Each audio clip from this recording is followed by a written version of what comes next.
Hi, I'm Dan Rogers on Twitter at DannyPhantom24, and welcome to the Phantom 5. Today we're going to go over 5 questions and talk about some of the hot topics across Cowboys Nation. So without further ado,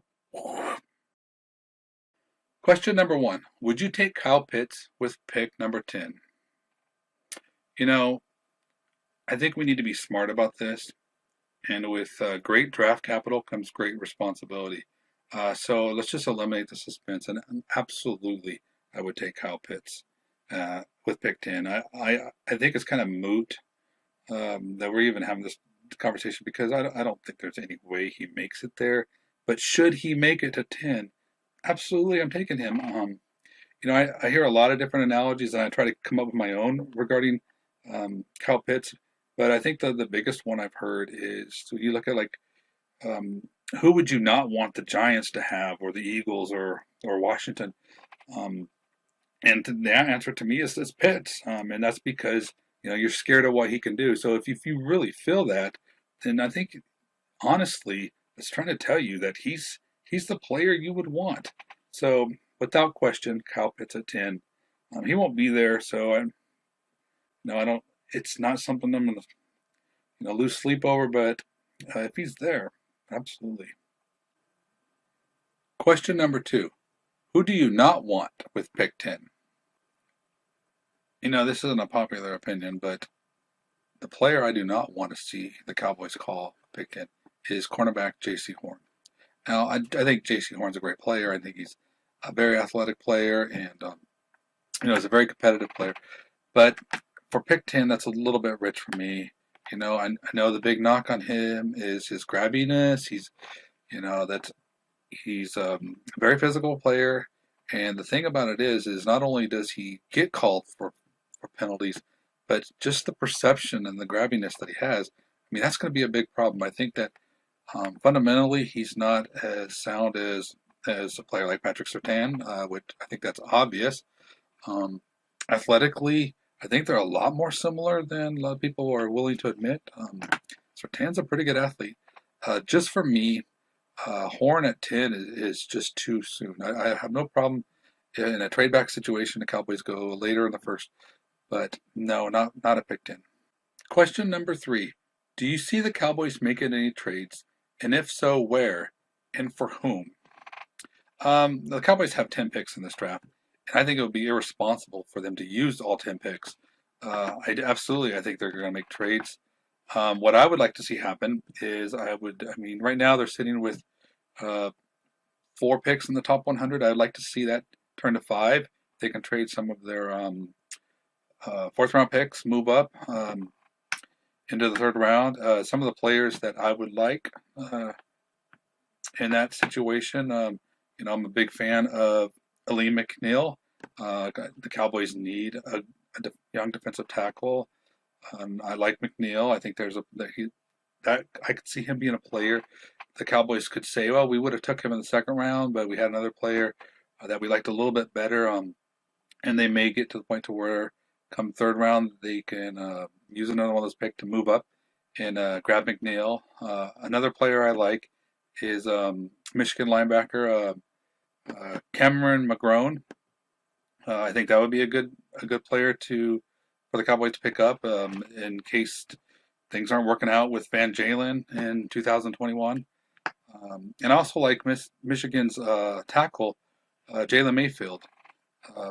I think that in fact, you can just insert your own favorite offensive tackle. I think that this draft class is extremely deep, and I think it would be odd if the Cowboys did not take advantage of this draft class. So I could totally see them moving up to get one of those players, similar to like what they did with Tyler Biadasz, or just like a player like Cameron Connor McGovern, who they liked. Some picks don't work out, some picks do, but I totally see the Cowboys really liking somebody there, and they could see them trading to move up. And even if they would just trade away one of their 6th round picks for a 5th round pick next year, it just kind of spread the wealth a little bit. They're not going to have the comp picks that they had this year, so I think that definitely that you'll see Cowboys make some trades. Question number 4. Are you happy or sad with the Cowboys' approach in free agency? You know, I'm one of those guys that actually like the way the Cowboys work in free agency. To me, free agency is a house game. I know you're losing money. I like the fact that the Cowboys are cautious in free agency. Um, yeah, there are players. If you look at like Dalvin Tomlinson, if it was the way I feel about the defensive tackle position, uh, I would have accepted an overspend there. I mean, for 2 years, 21 million, I think that's a pretty good price for him. But at the same time, I understand that that would probably be a pick that a couple years from now I'd be thinking, no, that was not money well spent. So yeah, I'm happy with the Cowboys' approach in free agency. I mean, does that mean that there isn't a player that you don't go after if the price is right? Absolutely not. I mean, you always are looking, but I am okay with the Cowboys' cautious approach there. Question number 5. What free agent are you most excited about?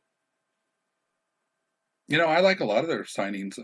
None of them I'm really that jacked about. I mean, I thought the signing of Ty Nsekhe was a solid signing. Gives the Cowboys a veteran swing tackle, very low cost. I also like Brent Urban. I think that's a good depth signing. He's good run stopping defensive tackle. It's nothing that I don't have high expectations for him. But of course, I think my favorite is probably everyone's favorite is Keanu Neal. I mean, for 1 year, 4 million, it's a good value. I like the fact that the Cowboys defense can do a lot of different things with how they utilize him. He can be the strong safety and in the 4-3, and you could turn around and he can play the will linebacker, in the nickel. And I think anytime that you can keep Jalen away from having to be in coverage, I think that's a good thing. So I mean, Neal I think is the favorite. I think that's pretty obvious choice considering how little they've done in free agency. But yeah, that would be my choice. So that's it. That's the 5 questions.